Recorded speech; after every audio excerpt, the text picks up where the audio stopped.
When we use the phrase, something is set in concrete, what we really mean is that it's detailed and very specific.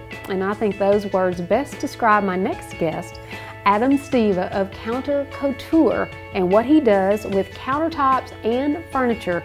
Welcome, Adam, to the show. Thanks, Denise.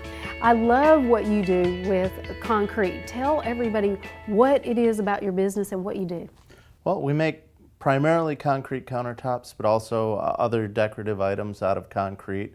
We use glass fiber reinforced cement, chopped strand fiberglass, and fiberglass mat. We use a special mix that gets us up to 9,000 psi versus standard concrete in the 1,000 psi range. So we make very strong, durable products, and we choose a lot of different colors and textures. You also do commercial design. Tell me about some of those projects. I have a countertop in Bridgestone Arena at Tavern 96. We recently did Old Glory Bar and Grill. It's in the old White Way Laundry in Edge Hill Village. They've turned the boiler room into a 3-story bar.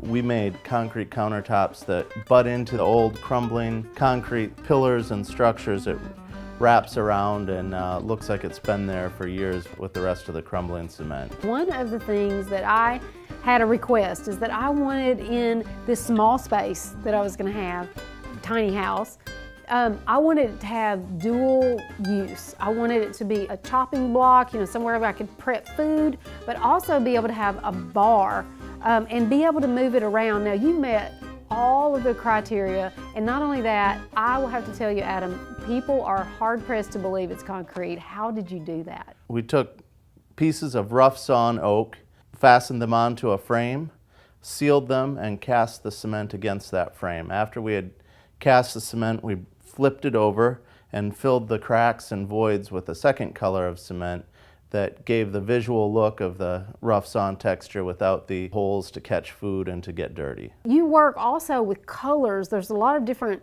color tones, and is that concrete too? The color tones are made of essentially rust. It's oxide pigments, which are various forms of iron oxide that are mined and ground down to mix in with my concrete. Wow, you make rust look really good.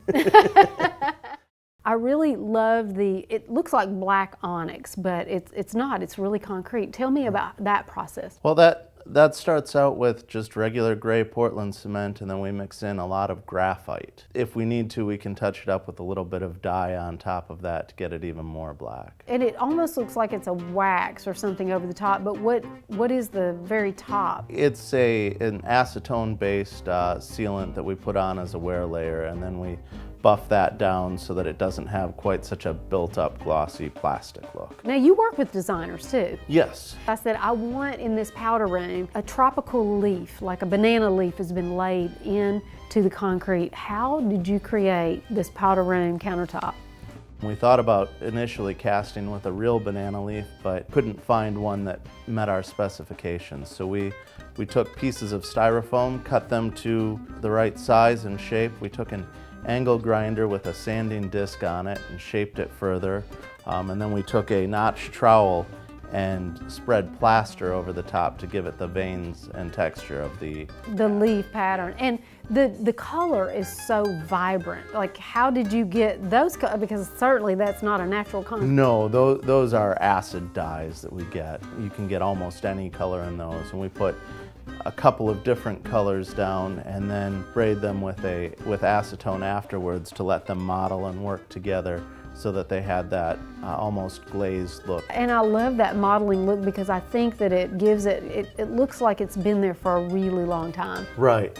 Now, most people would think, okay, are these going to be difficult to take care of? We use a 9,000 psi cement that gives us a hard surface that doesn't chip or crack very easily. And then we use a sealer that is heat resistant and scratch resistant. It can take up to 500 degrees Fahrenheit. You can cut on it if you really need to. I recommend not for your knife's sake, but the surface holds up very well. Well, you've done a beautiful job, and I know that so many of our viewers would love to contact you for their projects. How can they get in touch with you? My website is countercouture.tn LifeStyle.com, and I'm at 615 Counters on social media sites. So the next time you need some countertops, you might want to think about concrete. You can certainly contact Adam. He does a fantastic job.